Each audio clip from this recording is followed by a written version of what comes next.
চৈত্র মাসে গাজন পূজার এমন কিছু অলৌকিক খেলা। চৈত্র মাসের গাজন পূজা বাংলার একটি ঐতিহ্যবাহী উৎসব। এই পূজায় বিভিন্ন অলৌকিক নিয়ম রয়েছে, যেমন কাটা ভাঙা। এই নিয়মে মূল পূজার আগের দিন বিকালবেলা কাটা গাছ অথবা খেজুর গাছকে আমন্ত্রণ জানানো হয়। তারপর সন্ন্যাসীরা সেই খেজুর গাছের ওপর নৃত্য করে, কিন্তু তাদের গাছের কোনো ক্ষতি হয় না বা কাটাও তাদের পায়ে ফুটে যায় না। আগুন খেলা।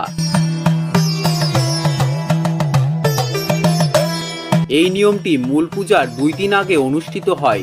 মূল পূজা 2 দিন আগের রাত্রিবেলায় একটি জায়গায় অগ্নি প্রজ্বলন করে প্রথমে অগ্নিদেবতার পূজা করা হয়। তারপর সেই অগ্নির ওপর দিয়ে সন্ন্যাসীরা হেঁটে যায়, কিন্তু আশ্চর্যজনকভাবে অগ্নি তাদের পা পুড়িয়ে দেয় না বা তাদের জ্বালা করে না।